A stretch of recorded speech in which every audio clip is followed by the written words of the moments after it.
Carl and Liam here from Games, Brains and Head-Banging Life, gbhblofficial for sure, and it's We're Afraid of the Dark, our review and talk through of the Are You Afraid of the Dark TV series. Of course, we are in season 2. In fact, we're at the end of season 2. It is the tale of Old Man Corcoran, the 13th episode and the finale of the 2nd season of Are You Afraid of the Dark? Yes, end of season 2 already.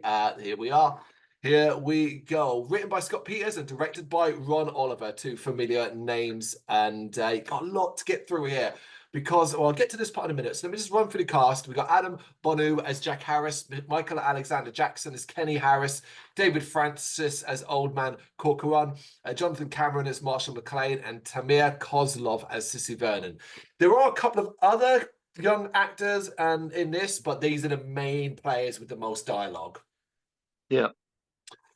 So interesting facts about this. Tamir Kozlov, who portrayed Sissy Vernon, has also been in this show already. She appeared in season 1's episode The Tale of the Laughing in the Dark as Kathy, just simply one of the friends. Didn't recognize her, so yeah. No, didn't recognize her. More familiar, at least I thought, was David Francis, who portrays Old Man Corcoran. He actually appeared in season 1's episode The Tale of the Hungry Hounds as Giles. Yeah, I did think I recognize that guy from somewhere. Adam Bonu, who plays Jack, was in the Goosebumps episode Let's Get Invisible as Zach. I don't really remember the episode, so don't know. But most significantly of all, this is the last appearance of 2 of the Midnight Society, David and Kirsten. As the beginning of the next season, Gary simply announces that both their families moved away. So that is it for these 2 characters. Big changes afoot. Indeed. And with that, it's said it would happen every 6-7 episodes, and we would do it. Here we are. It's ranking time. Who has told the most stories to date? So let's work our way down from the bottom upwards. We have 2 stories because he exited the show a long time ago, so unlikely to ever to be topped. It's Eric with The Tale of the Dark Music and The Tale of Jake and the Leprechaun, but Eric is long gone.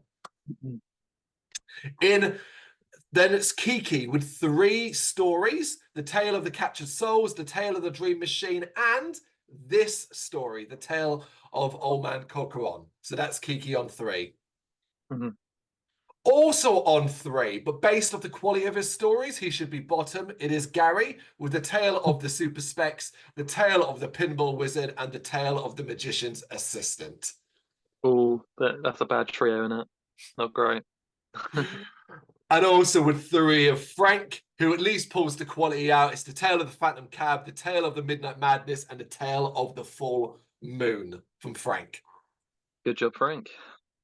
Then we jump to all 3 other characters, all joint 5th. Jump 5th place. First place. All with 5 stories each. So first place joint with 5 stories each. But 2 of them will never do another story. So technically, someone is definitely going to run away with this. So first we got Kirsten with The Tale of the Hungry Hounds, The Tale of the Prom Queen, The Tale of the Final Wish, The Tale of Locker 22, and The Tale of the Frozen Ghost. As she's exiting the show, I must say, you know what? Mostly pretty good stuff from Kirsten. Yeah, that's pretty damn solid, really. Then we have David on 5 as well, with The Tale of the Lonely Ghost, The Tale of the Twisted Claw, The Tale of the Dark Dragon, The Tale of the Shiny Red Bicycle, and The Tale of the Hatching. Bit more mixed, but there's some quality in there. It's quite a bit of variety in his stories, actually, which is not bad. Yeah. Yeah, it doesn't really have a theme compared to some of the others, like Gary having a bit of a theme. And lastly, and top, mainly because she will be in the show going forward, it's Betty Ann with The Tale of Laughing in the Dark, The Tale of the Nightly Neighbors, The Tale of the Sorcerer's Apprentice, The Tale of the 13th Floor, and The Tale of the Whispering Walls. Mixed again, but yeah, 5. Nice. Good to keep track. It is fun to keep track. It's going to be fascinating when we eventually reach the end to sort of see who ended up coming out top. Yeah, for sure. I mean, it's like one of those things, in your memory watching it. I remember like Gary telling more stories, but it's interesting that he's only got 3. So it'd be quite fun to see who has the most in the end. I wonder if it will be Gary though, because if when you look at the future of this show, Gary is the one consistent character that does seem to stay all the way through, which pretty much gives him an advantage. I think it's fair to say that Gary is the face of I Afraid of the Dark. I'm not. It's interesting. I wonder how that came about, but he just has. Obviously, he's sort of like the camp leader, isn't he? Sort of Yeah, seems like he's in charge. I don't know how that was established exactly, like the hierarchy or whatever. But agreed. All right, so this is the tale of Old Man Corcoran. Join us as we begin with a group of playing a game of hide and seek, and David getting annoyed about it being it over and over again.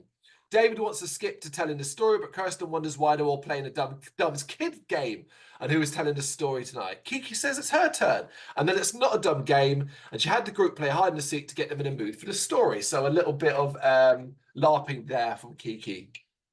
mm, Hide and seek is not like any other game. You start in a group. When you're out there alone in the dark, you have to hide and be very quiet because you never know when someone might catch you. She tries to make that sound scary, but all it really is the literal concept of hide and seek. That's it. yeah, it didn't seem quite promising immediately. Trying to, I mean, there are ways you can do like I guess a hide and seek game and make it scary, but just obviously immediately you're like that's quite a childish game. Like where's this going, Yeah. kind of thing. Indeed, indeed. So submitted for the approval of the Midnight Society, this is the tale of Old Man Corcoran. And the story is about Jack Harris and his younger brother Kenny. They've just moved to a new neighborhood and are struggling to fit in and make friends. And they were willing to do anything to fit in, but they're about to learn that it's not always a good idea. This is a very predictable episode. And early on, I started to go, right, okay, hide and seek, kids, this is going to be ghost stuff. I don't know if you got that.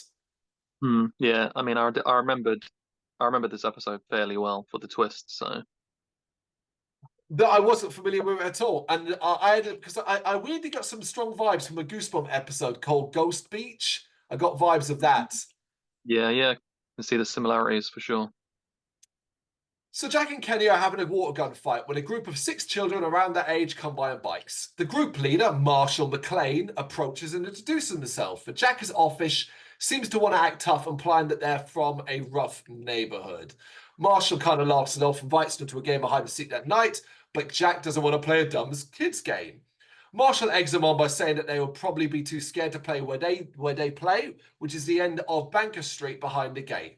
When asked why, Marshall tells him it gets pretty dark there at night. He then rides off with his friends, telling the boys to meet them there after sunset if they aren't too scared. So there's our basic setup and introduction to the majority of the characters. Nothing wrong here. Everyone's doing it right. Yeah. Yeah, this episode I think has like one of the most simplistic, just like setups and stories of any of the episodes. Doesn't really like deviate much from like the basic concept, you know. Yeah, it also dives into it really quickly. Hmm. Because that night, Jack and Kenny head over to meet Marshall and his friends, finding a graveyard beyond the gate. Kenny doesn't want to go in, but Jack talks him into going inside, where, of course, it's a spooky graveyard. They get lost and are jump scared by Marshall. It says, look, the game has started already, and the others are already hiding, as they didn't think they'd come. He calls them out, and all the kids are introduced. So we have Ron Jacobson, Scott Walden, Laura Ayers, Mary Alice Reardon, and Sissy Vernon. So I've seen a lot of these episodes. I've seen this show a lot, and I've seen Goosebumps. And I thought, why the fuck are they introducing all these kids and literal introductions with full names? That's why I've read them out too. And I was like, we're in a great. It's so we know what their names are. So when we see them on gravestones, we can be like, oh, Can't just say basic that. stuff. It's very basic stuff. I do like how the graveyard looks, though. Yeah, I do think this is one of those episodes. Are probably a few of them. I can't think of any off the top of my head that where being a bit older, you kind of see certain things developing to the direction that it's going. But I think like when you're younger, especially when I was younger watching this episode, I didn't see that at all. You know, you just don't think, you're not dissecting it, you know. Yeah. It is, and it's only because I think like it's such a rare occurrence to have basically a roll call of characters in this that's why it stands out now. Something, as you say, would never have even paid the slightest bit of attention to it on a younger age. Yeah, I mean, especially when you know almost every episode of these shows has some kind of twist. So you're Yeah. immediately looking for what that will be. You're already suspicious going in straight away, you know. And ultimately, as well, this story, particularly how it relates to the old man as well, has been done in similar shows like Goosebumps and all of that. So it does have an air of familiarity if you are watching those. Definitely. Of those characters, though, that roll call, Sissy is the only one that really is worth talking about. She's a bit pissy, isn't too pleased to see them, and sets about trying to scare them with a story about old man Corcoran, the graveyard groundskeeper. He worked hard, digging the graves with only a shovel. He thought he owned the place, so he'd walk around the graveyard at night to make sure nobody was trespassing. When he wasn't doing his rounds, he'd be camping out in the woods playing his harmonica. And apparently he was crazy. He once caught a kid stealing from his shack and chopped the kid's hand off. Classic ghost story. Because one day he was digging a new grave when the side suddenly caved in and he was buried alive, and his ghost still haunts the graveyard, wandering around at night looking for trespassers. And if you're really quiet, in the distance, you might even hear the sound of a harmonica. Boom, boom, boom. Yeah. The boys aren't impressed, and Laura wants to start playing. Marshall starts a new game with Rob being it, and everyone else goes off to hide. The graveyard is very foggy, adding a level of creepiness to things, and Kenny and Jack find a gravestone with a creepy message written on it. Remember, friends, as you pass by, as you are now, so once was I. Remember in life that you must die. That's a thing to have engraved on your gravestone, yeah. Yeah, sure. They then find a freshly dug grave. Jack suggests they hide in it, but Kenny points out that it could cave in at any time. All right, what's that on the wind? It's a harmonica playing. So they go off to investigate, because I do at least appreciate that they are of a certain age. At least one of them's older, and it's like, they told us this scary story. We're the new kids. This is gonna be a wind up. Of course it is. But they actually come across the forest shack, which Kenny suspects is old man Corcoran's. Hearing the sound of a door opening, they hide and hear someone walking around. Thinking it's one of the kids, they plan to jump out and scare them, but they begin to doubt it. Hearing the shack door close, they look out and can't see anyone, but do see a harmonica on a tree stump nearby. I really like this sequence. I like the fact that we keep the camera with the kids, so we're kind of hiding with them. So the sounds of people walking and all that, it's sort of like to get out. I think it's quite creepy. Yeah, it's effective. They run back to the graveyard as we see someone picking up the harmonica. Laura pops up from behind a gravestone and scares them before running off. As they go to give chase, they bump into a pale old man in blue overalls holding an axe. And naturally, frightened, they run off screaming and climb out of the graveyard. Kenny does get caught in the spikes and rips his pants. And the next afternoon, their mom has them sweeping and cleaning the garage as punishment for Kenny ripping his pants. So yeah, there we go. That's our introduction to old man Corcoran, who naturally looks like he could be a ghost. Or this could be an old man. It is done quite in a clever manner, I do believe, where you can't be for sure, you know. That's it. That's good enough for me. Marshall and the group stop by to invite them to play again that night. Kenny declines, prompting Sissy to taunt them about being scared. Marshall tells them that she just told him that story to scare them because she doesn't want anyone else joining the group. Jack said he would believe it when he saw it, and he did. I do appreciate that, though, that Jack's kind of like, no, listen, right? You might have told me the story, whatever, but I did see this, and it was enough to make me go, no thanks. Mm-hmm. But Marshall doesn't believe him, even though Kenny backs him up. Sissy also doesn't believe him and mocks them for being chicken. So Jack says, you know what, fair enough. We'll do this again because we don't want to be seen as being scared. It's basic stuff. Don't call me chicken. Yeah. It's a foggy night, and we join Marshall and his friends talking. Marshall is tired of always playing with the same people, and Sissy claims that he said that after she joined, there wasn't going to be anyone else. Jack and Kenny now arrive, and Marshall applauds them for showing up. I thought it was interesting to kind of start this segment off, but with the group that I'm very suspicious about. Do you know what I mean? Yeah. Some of the others mocked them about the old man, and Marshall is tired of hearing about it as he doesn't think he exists. And I thought, again, this was an interesting thing that kind of made me second guess it. Not completely, but the fact you kind of got Marshall going, oh, look, stop talking about this. It ain't real and stuff like that. I thought was really interesting. Yeah, for sure. Anyway, the group decided that since Jack and Kenny are such wimps, they can be it together. And they agree, and after counting, set out to find the kids.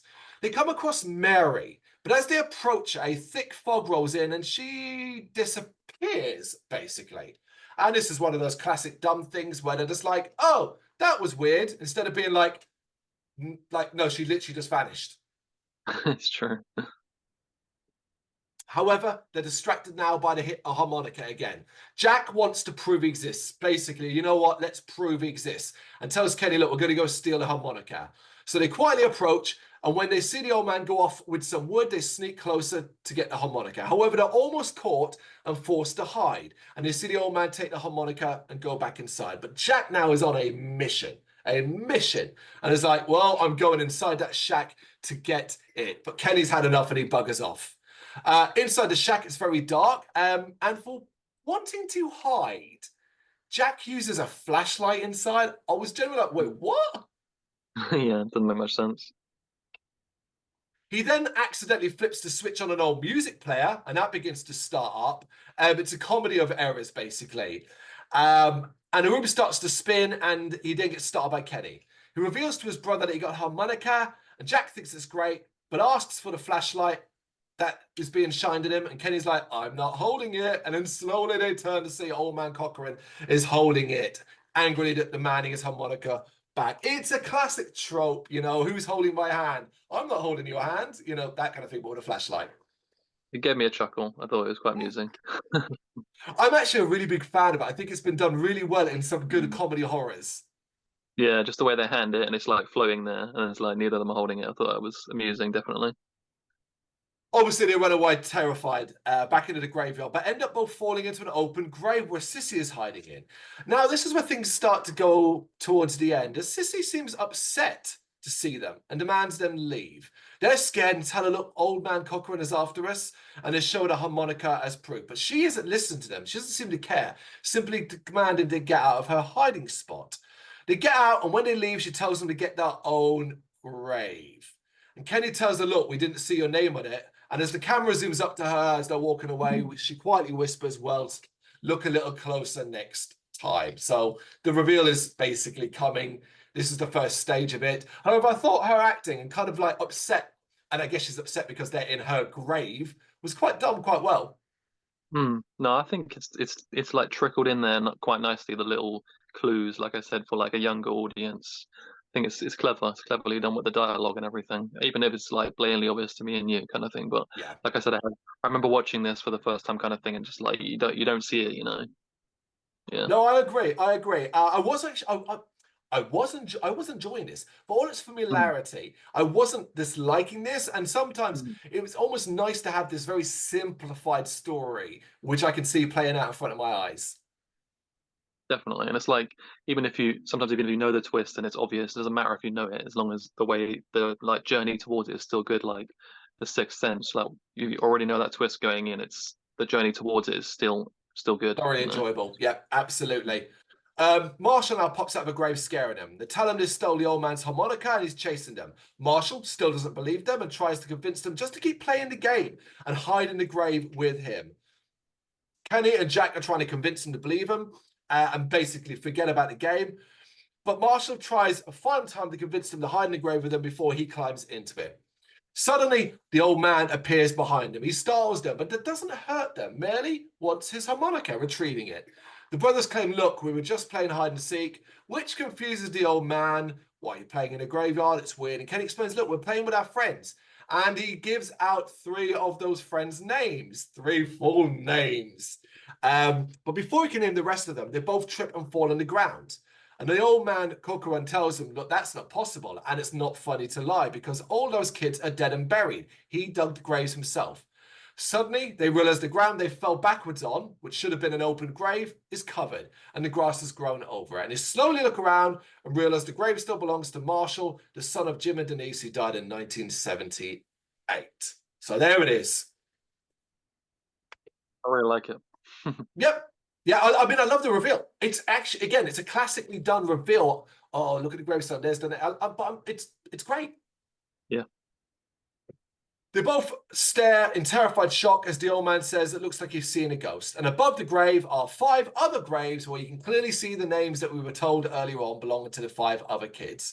And Kiki ends the story and asks them all to play hide and seek again with Frank being it. And everybody's kind of like a little bit scared of doing it now. It's that old classic thing. Yeah, that's the tale of Old Man Corcoran. I think this is solid to fine. I don't think it's anything particularly special and certainly not going to live long in the memory over time.